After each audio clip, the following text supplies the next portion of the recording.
ఓం నమ శివాయ. మహాశివరాత్రి సందర్భంగా తమిళనాడు రాష్ట్రంలోని కలవై అగ్రహారంలో గుప్తయోగి శ్రీ రాకాడి బాబా వారిచే నిర్మించబడిన శివాలయంలో శాస్త్రోక్తంగా శివలింగానికి అభిషేక కార్యక్రమాలు జరిగాయి.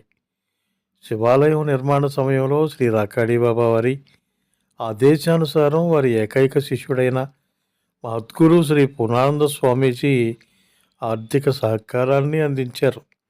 ఈ శివాలయంలో శివలింగంతో పాటు పరమగురువు శ్రీ నిత్యానంద భగవాన్, వారి శిష్యుడైన గుప్తయోగి శ్రీ రాకాడి బాబా, వీరి శిష్యుడైన శ్రీ పూర్ణానంద స్వామీజీ కొలువై ఉన్నారు.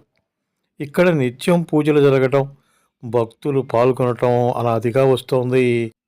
శ్రీ రాకాడి బాబా వారు ప్రతిష్ఠించిన శివలింగాన్ని మీరు వీక్షించండి. ఓం నమః శివాయ.